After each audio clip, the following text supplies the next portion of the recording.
The disappearance of Kelly Day Wilson.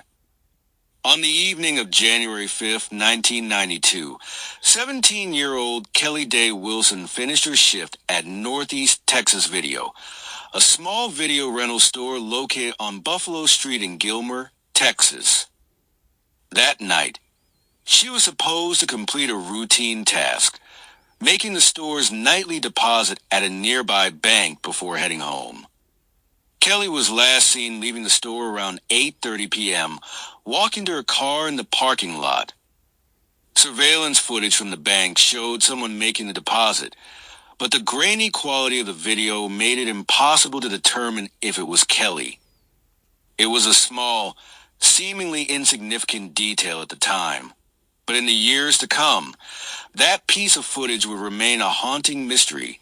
Was it really her? And if so, what happened between the time she left the store and the moment she vanished?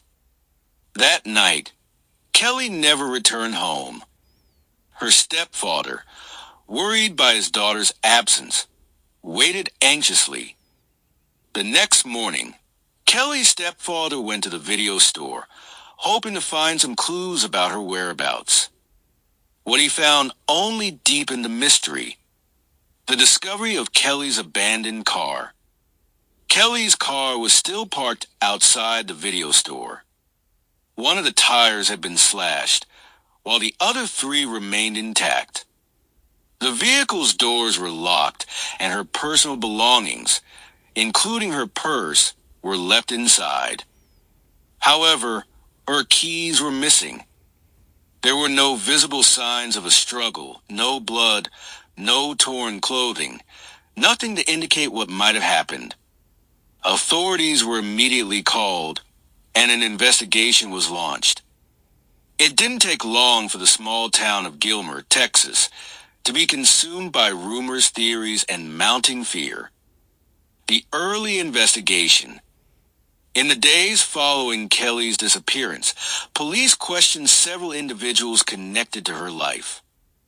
Among the first was Joe Henry, the store manager at Northeast Texas Video. As Kelly's supervisor, he was the last known person to have seen her. However, he had multiple alibis, cooperated with authorities, and passed a polygraph test. With no evidence linking him to the crime, investigators ruled him out as a suspect. Another person who came under scrutiny was Michael Bibby, a 17-year-old who was arrested for slashing Kelly's tire. When questioned, Bibby admitted to the vandalism, but he denied having any involvement in Kelly's disappearance. Without evidence tying him to anything beyond the slashed tire, he was only charged with misdemeanor criminal mischief. Kelly's boyfriend, Chris Denton, also became a prime suspect. Investigators examined his whereabouts that evening, interviewed people who knew the couple, and searched for any possible motive.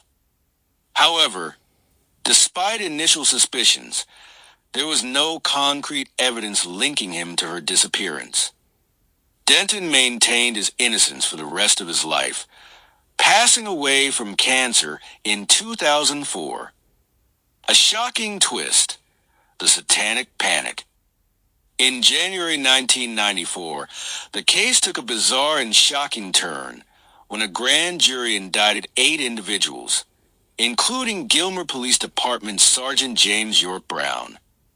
Prosecutors alleged that this group had kidnapped Kelly, held her captive for over a week, subjected her to sexual assault and torture, and ultimately murdered her as part of an alleged satanic ritual. These claims were part of a broader narrative that was sweeping the country in the early 1990s, a period often referred to as the Satanic Panic. Stories of underground cults, ritual sacrifices, and secret conspiracies were rampant, and many cases across the U.S. were being influenced by sensationalized claims. However, as investigators dug deeper, the accusations against Brown and the others began to fall apart. No physical evidence supported the claims, and many of the details appeared to be based on unreliable testimonies and hysteria rather than facts. Within months, the murder charges were dropped. While some of the accused were found guilty of unrelated crimes, particularly involving the abuse of their own children, no one was ultimately held accountable for Kelly's disappearance. The grand jury indictment, which had once seemed like a breakthrough, collapsed under scrutiny, leaving Kelly's case right back where it had started. Years of unanswered questions. Over the decades, Kelly's case has remained open, with occasional new leads and moments of renewed interest. In February 2017, the National Center for Missing and Exploited Children released an age-progressed image of Kelly, showing what she might look like at 42 years old. This effort, like many before it, was meant to keep her case alive in the public's consciousness.